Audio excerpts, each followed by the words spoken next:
এই লোকটি লুকিয়ে লুকিয়ে পিচ্চিটির মাছ ধরা দেখছিল। পিচ্চিটির মাছ ধরা দেখে লোকটি অবাক হয়ে যায় এবং ছিপ নিয়ে সেখানে দাঁড়িয়ে পড়ে। এর ভিতরে মাছেরা বলে ওঠে,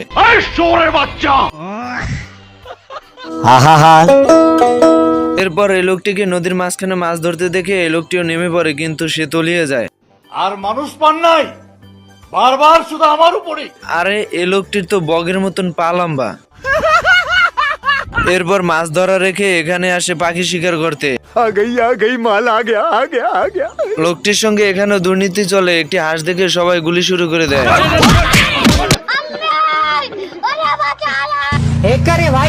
আমার চ্যাটার মাল, হাত ফালা কথা। এরপর নারী কেলেঙ্কারি করে হাঁস ধরার চেষ্টা, কিন্তু সেখানেও ব্যর্থ। ইচ্ছা করতেছে জাপ দিয়ে কুয়ার মধ্যে পড়ি। এরপর চলে আসে ডিজিটাল পদ্ধতিতে হাঁস ধরা, কিন্তু সেখানেও ব্যর্থ।